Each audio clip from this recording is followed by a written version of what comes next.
నమస్తే రవి సార్. నమస్తే అండి. సార్, రాజ్యసభ ఎన్నికల్లో టీడీపీ తరపు నుంచి అభ్యర్థిని నిలబెట్టే ఆలోచన లేదు అని టీడీపీ అధినేత చంద్రబాబు నాయుడు స్పష్టం చేశారు సార్. అలాగే ఇంకొక మాట కూడా అన్నారు సార్, వైసీపీ నుంచి చాలా మంది టచ్లో ఉన్నారు, కానీ అందరినీ కూడా పార్టీలోకి తీసుకునే అవకాశం లేదు అని. సో ఆల్రెడీ ఒకవైపు వైసీపీ విమర్శిస్తుంది సార్, టీడీపీ రాజ్యసభలో ఖాళీ అవ్వబోతోంది అంటూ. ఇప్పుడు మరి ఈ ప్రకటన అంటే ఈ రెండు ఒకే సందర్భంలోనా సార్? రాజ్యసభ ఎన్నికలకు ఓట్లు పడడానికి సంబంధించి వైసీపీ నుంచి చేర్చుకోవటమా, లేక ఎన్నికల్లో పోటీ చేయడానికి వైసీపీ నుంచి చేర్చుకోవటమా? ఈ రెండు కొంచెం భిన్నమైన విషయాలు అయిండొచ్చు. సార్, కానీ వేరే వాళ్ళు వచ్చి ఓట్లు వేస్తారన్న అంచనా మీద కదా ఇదంతా జరిగింది. కనీసం ఒక 42 మంది అభ్యర్థులు ఎమ్మెల్యేలు ఓట్లు వేయాలి రాజ్యసభకు వెళ్ళాలంటే అని. కానీ ఏ విధంగా చూసినా తెలుగుదేశం పార్టీకి 23 మందిలో బయటికి వెళ్ళినా లేకపోతే అనర్హత పడినా ఒక 4-3 వాళ్ళని తీసేస్తే వాళ్ళకు ఒక రాజీనామా గంట ఇదంతా పోతే 18-17 అవుతారు. అంటే వాళ్ళు గెలవాలంటే ఉన్నదానికంటే కూడా చాలా ఎక్కువ మంది 25 మంది ఎమ్మెల్యేలు అక్కడి నుంచి వచ్చి కలవాలి. సో 25 మంది టీడీపీ వైసీపీ నుంచి ఇప్పుడు ఇటువైపు వచ్చి ఓటేసి అనర్హత పాలు కూడా అవ్వడానికి ఏం సిద్ధపడరు. కాబట్టి అది ఊరికనే అంటే మన మీడియాలో రకరకాల ఊహాగానాలు కథనాలు. మీరు ఇప్పుడు నేను ఎప్పుడు చాలాసార్లు చెప్తుంటా కదా, మీరు ఒక 20 రోజులు 25 రోజులు వెనక్కి వెళ్ళి పత్రిక చూడండి. ఆ రోజు ఇంకంతా అయిపోతున్నట్టు, రాజ్యసభ ఎన్నికలు చాలా సంచలనం అవుతాయి, ఇంతకుముందు ఎమ్మెల్సీ ఎన్నికల్లో ఓడిపోయినట్టు ఇప్పుడు కూడా ఓడిపోతారు. ఇది రాజకీయ వాస్తవాలు కానీ సంఖ్యా బలాలు కానీ తెలియకుండా మాట్లాడే, ఇది కేవలం ఒక హైప్ సృష్టించాలి, దేన్ని చూసి వస్తారేమో అనే ఒక అంచనా కూడా. నాకు సంబంధించి మనకేమీ వైసీపీకి రావాలి రాకూడదు, టీడీపీకి రావాలి రాకూడదు, ఆ చర్చ ఇక్కడ ముఖ్యమైనది కాదు. కానీ ఖచ్చితంగా సంఖ్యలతో అంటే నెంబర్ గేమ్తో ముడిపడినటువంటి రాజ్యసభ ఎన్నిక లాంటిది అంత తేలిగ్గా అవుతుందని ఎలా అనుకున్నారు అంటే, అనుకోకపోయినా ఒక ఇంప్రెషన్ మ్యానుఫ్యాక్చరింగ్ అనే ఒపీనియన్ అది ఇక్కడ జరిగింది. అది ఇప్పుడు అది వాళ్ళు అనుకోవచ్చు కానీ చంద్రబాబు నాయుడు అనుకోలేడు కదా అంత అనుభవం. కాబట్టి ఆయన చేతులు ఎత్తేసాడు అధికారికంగా.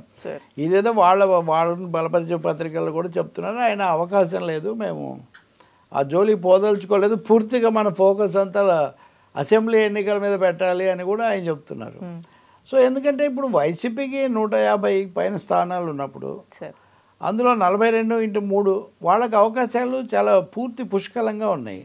ఏ విధంగా తెలుగుదేశం దగ్గరికి ఆ 3వ సీట్ వస్తుంది? రాదు. కాబట్టి ముందు నుంచి జరిగింది కూడా ఉత్తుత్త ప్రచారం అని అనుకోవాలి. దానికోసం అభ్యర్థుల ఎంపిక ఛాయిస్ ఏదేదో జరుగుతుంది అనేదంతా ఊకదంపుడు కార్యక్రమం తప్ప ఇంకోటి ఏం కాదని. ఇంకా రెండో విషయం ఏమంటే, రాష్ట్రాన్ని చాలా సగం కాలం ఆ పార్టీ 40 ఏళ్ళు ఉందంటే ఇందులో దాదాపు 20 ఏళ్ళు వాళ్ళు అధికారంలో ఉన్నారు. ఒక 20 ఏళ్ల పాటు అటు ఇటుగా వివిధ దశల్లో పాలించిన తెలుగుదేశం పార్టీకి రాజ్యసభలో ప్రాతినిధ్యమే లేకుండా పోవటం, ఇప్పుడు కనకమేడల రవీంద్రనాథ్ రిటైర్ అవ్వగానే రవీంద్ర కుమార్, ఇది ఒక పెద్ద తప్పకుండా ఒక వెలితి, ఒక పెద్ద గ్యాప్. దీన్ని తప్పకుండా చూసారా ఇట్లా అయిపోయిందని వీళ్ళు చెప్తారు వాళ్ళ ప్రత్యర్థులు.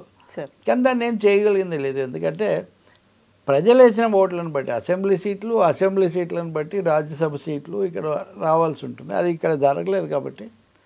కానీ ఇదే మళ్ళీ వైసీపీ కోణంలో చూస్తే వాళ్ళకు 3 యాడ్ అయ్యి 10-12 సీట్లు అవుతాయి కొంతకాలానికి. కాబట్టి 2026 నాటికి వరకు 2026 వరకు వాళ్ళకు పార్లమెంట్లో 10+ సీట్స్ ఉంటాయి. కాబట్టి రాజ్యసభలో అది బీజేపీకి ఒక ఆకర్షణ అవుతుంది, బీజేపీకి ఒక అవసరం అవుతుంది అన్నది కూడా రాజకీయ వర్గాలు చెప్పే ఒక అంచనా.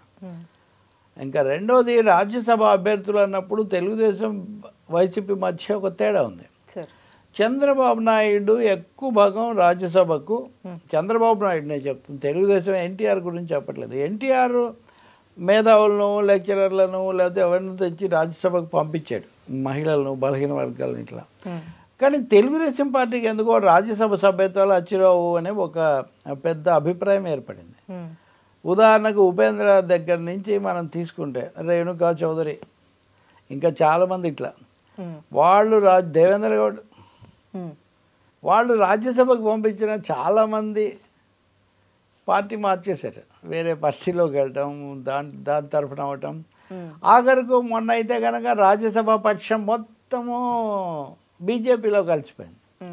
దాన్ని ఖండించడం కూడా చేతకాని పరిస్థితిలో తెలుగుదేశం 2016-17 ఆ ప్రాంతాల్లో రాజ్యసభ సభ్యులందరూ మొత్తంగా అక్కడ కలిసిపోతే అక్కడ చైర్మన్ వాళ్ళ చాలా ఇష్టమైన వెంకయ్య నాయుడు. అప్పుడు కానీ ఆయన దాన్ని తప్పట్లేదు, మొత్తాన్ని ఆమోదించారు. అంటే ఒక విధంగా ఇది చంద్రబాబు ఆశీస్సులతోనే జరిగిందన్న స్థాయిలో ప్రచారం సాగింది. ఇక అలా మారిపోయాక కూడా ఆ పార్టీ తరఫున నిలబడి కాస్త వాదిస్తూ రావటమే కాకుండా ఢిల్లీలో లైజాన్ పాయింట్గా కూడా ఉన్నాడు కనకమేటల. ఇప్పుడు ఆయన కూడా రిటైర్ అవుతున్నారు. ఇంకా ఆయన కూడా రిటైర్ అయ్యాక ఎవరు లేకపోవడం అన్నది తప్పకుండా జాతీయ స్థాయిలో టీడీపీకి ఒక వెలితిగా ఉంటుంది. వాళ్ళ బార్గెనింగ్ పవర్ను అది కూడా ప్రభావితం చేస్తుంది.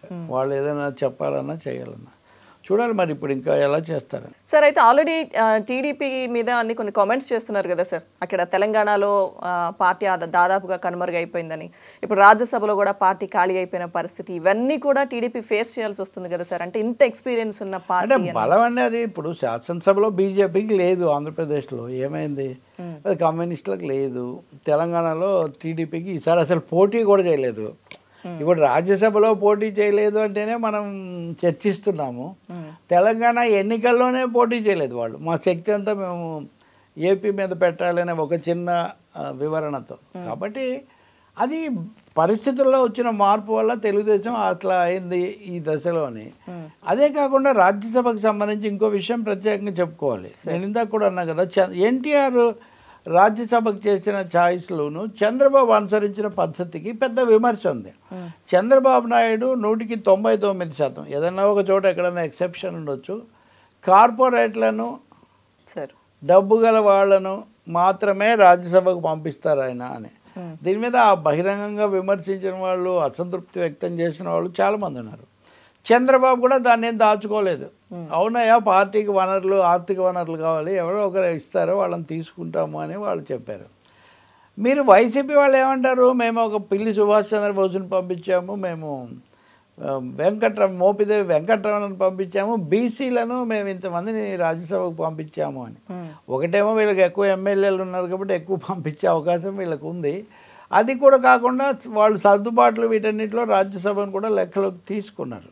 వీళ్ళు కూడా కార్పొరేట్లను పంపించారు. ఇప్పుడు అయోధ్య రామిరెడ్డి అంటే ఆయన కార్పొరేటే కావచ్చు, కానీ ఓవరాల్గా చూసినప్పుడు కొంతమంది ఇతరులను కూడా పంపించాము అని చెప్పుకునే ఒక అవకాశం సీఎం జగన్కు ఉంది. చంద్రబాబు ఆ విషయంలో సొంత పార్టీ నుంచే తీవ్రమైన విమర్శలు ఎదుర్కొన్నారు.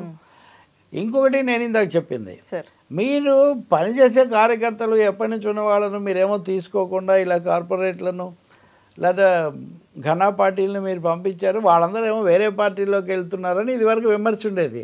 అసలు మొత్తం పార్టీయే పోయింది, రాజ్యసభ పక్షమే పోయింది అనే పరిస్థితి ఏమో ఇప్పుడుంది.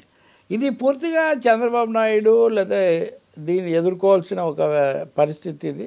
రెండవది తెలుగుదేశం బలంలో వస్తున్న ఒక తగ్గుదల, వాళ్ళ వనరులు ఇవి తగ్గిపోవటం అన్నది కూడా ఇక్కడ మనకు చాలా స్పష్టమవుతుంది. మళ్ళీ వాళ్ళు అసెంబ్లీలో చాలా ఎక్కువ స్థానాలు తెచ్చుకొని అప్పుడు మళ్ళీ పంపిస్తే తప్ప రాజ్యసభకు చాలా ఇబ్బందిగానే ఉంటుంది. అది లేకపోతే లోక్సభలో బలం లేదు, ముగ్గురే కదా ఉన్నారు. ముగ్గురులో ఒకరు ఆల్రెడీ రాజీనామా చేసి పోయారు, ఒకరు రాజకీయాల నుంచి విరమించుకుంటున్నట్టు ప్రకటించారు.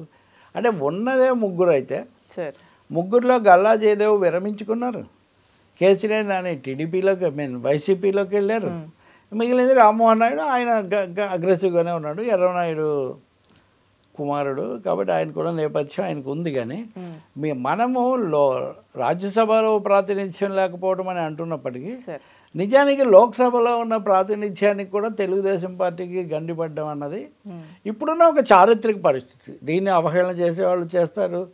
ఇంకోటి, పార్టీ ఖాళీ అయిపోతుందంటే పరోక్ష పద్ధతిలో ఎన్నుకునే ఎగువ సభల సభ్యత్వాలు, ప్రత్యక్ష ఎన్నికలు, వీటి మధ్యలో చాలా తేడా ఉంటుంది. తెలుగుదేశం రేపు ఎన్నికల్లో తెలంగాణలో ఎప్పుడు వాళ్ళు ప్రధాన పార్టీగా లేరు. ఒకసారి విడిపోయాక మొదటి ఎన్నికల్లో మటుకు వాళ్ళకి స్థానాలు వచ్చాయి, వాటిని కాపాడుకోలేకపోయారు. ఆ మాటకు వస్తే ఇప్పుడున్న తెలంగాణ ముఖ్యమంత్రి కూడా తెలుగుదేశం ముఖ్య నాయకుడే కదా, వర్కింగ్ ప్రెసిడెంట్ బిఫోర్ 2018. అంటే ఇప్పుడు రాజ్యసభలో ఏ పరిణామం అయితే మనం చూస్తున్నామో ఢిల్లీ స్థాయిలో, ఆంధ్రప్రదేశ్ లోక్సభ సభ్యుల విషయంలో, అది తెలంగాణలో ఎప్పుడో జరిగింది. సో దీనే ఒక ఎగ్జిస్టెన్షియల్ క్రైసిస్ అంటారు. ఒక విధంగా అస్తిత్వాన్ని కాపాడుకోవాల్సిన సవాల్ ఇది. చంద్రబాబు నాయుడు అహోరాత్రులు ఇంతపడి బీజేపీనైనా ఒప్పించి నవారు నెవరని ఎందుకు తంటాలు పడుతున్నాడు అంటే ఇదిగో ఈ పరిస్థితులు కొనసాగకూడదు అనే. అది ఏ మేరకు ఆయన జయప్రదం అవుతారు? సార్ ఆయన బీజేపీతో పొత్తు కట్టడాన్ని ప్రజలు హర్షిస్తారా, తిరస్కరిస్తారా? ఇవన్నీ కూడా రాబోయే ఎన్నికల్లో తేలాల్సి ఉంటుంది. But it is a very serious challenge and A kind of crisis situation, ఒక విధమైన సంక్షుభిత పరిస్థితి. అందుకనే ఆయన ఈరోజు వాళ్ళ పార్టీ వాళ్ళని సమావేశపరిచినప్పుడు ఇందులో ఏమీ అతిశయోక్తులు నేనేమి యాడ్ చేయట్లేదు, ఉన్నది చెప్తున్నాను. వాళ్ళని సమావేశపరిచినప్పుడు కూడా మొత్తం సర్వశక్తులు అసెంబ్లీ ఎన్నికల మీద పెట్టి మనం మ్యాక్సిమం సీట్స్ తెచ్చుకోవాలి అది ఇది అంటున్నారు. అది ఎలా జరుగుతుందనే దాంతో పాటు విధానపరంగా ఏ మేరకు ఉంటారు, అలా కింది వర్గాల ప్రజల మద్దతు ఏ మేరకు పొందుతారు, అబవ్ ఆల్ పార్టీ కోసం కష్టపడి సర్వం పెట్టి సవాళ్ళల్లో కూడా ఎదుర్కొని ఆర్థిక వనరులే కాకుండా త్యాగాలు అంటుంటారు, త్యాగాలు చేసి ఇదంతా ఉన్న వాళ్ళను గౌరవిస్తున్నారా లేక ఎన్నికలప్పుడు పక్కన పెట్టేస్తున్నారా అనే ఒక పెద్ద ప్రశ్న తెలుగుదేశంలో ఉంది, చంద్రబాబు మీద ముఖ్యంగా. దాన్ని మరి ఆయన ఎలా పరిష్కరిస్తాడో చూడాలి. But it's a no doubt it's a big blow, ఒక విధమైన ఎదురు దెబ్బ అని చెప్పాలి ఆ పార్టీ యొక్క జాతీయ ప్రతిష్టకు. ఇప్పుడు మనం రెండో కోణం అంటే వైసీపీ నుంచి వచ్చే వాళ్ళందరినీ తీసుకోలేము అని చంద్రబాబు నాయుడు క్లారిటీ ఇచ్చాడని వస్తున్న వార్త మనం చూస్తే, వైసీపీలో ఈ టికెట్లు దొరకని వాళ్ళందరూ వలసలు కట్టారు, తెలుగుదేశానికి బ్రహ్మాండంగా వస్తున్నారు. ఈ ప్రచారం చాలా రోజులు జరిగింది. నేను చాలాసార్లు అది కూడా స్పష్టంగా చెప్తూ వచ్చాను, అందరినీ చేర్చుకోవడం తెలుగుదేశం పార్టీ కూడా సాధ్యం కాదని. ఎందుకంటే అంతకుముందే ఆ పార్టీలో సీనియర్ నాయకులు ఉన్నారు, మాజీ ఎమ్మెల్యేలు ఉన్నారు, ప్రస్తుత ఎమ్మెల్యేలు ఉన్నారు. వైసీపీ నుంచి వచ్చిన ప్రతి వాళ్ళను అసంతృప్త జీవులందరినీ చేర్చుకొని వీళ్ళు ఏం చేస్తారు? ఏదో ఒక దగ్గర దీనికి ఫుల్ స్టాప్ పెట్టాల్సి ఉంటుంది. కాబట్టి చంద్రబాబు నాయుడు వచ్చే వాళ్ళందరినీ చేర్చుకోలేము అని చెప్పిన మాట కేవలం రాజ్యసభ ఎన్నికల కోసం మాత్రమే చెప్పలేదు. అది ఇక మీదట పెద్దగా తలుపులు ఏం తెరిచిలేవు, తలుపులు మూసేస్తున్నాము, మరి తొందరపడి మా దగ్గరికి వస్తే అయిపోతుందని మీరు భావించకండి అని పరోక్షంగా లేదా ప్రత్యక్షంగా ఆయన వైసీపీ నుంచి వచ్చే పదవి కాంక్షతోనో లేకపోతే టికెట్ దొరకో వచ్చే వాళ్లకు స్పష్టమైన సంకేతం పంపిస్తున్నారన్నమాట. ఆయా సమయాల్లో ఇచ్చే హైపులకు ప్రాక్టికల్గా వచ్చే ఇబ్బందులు ఎలా ఉంటాయన్నది కూడా మనకి ఈ ఉదంతాన్ని బట్టి స్పష్టమవుతుంది. Thank you sir.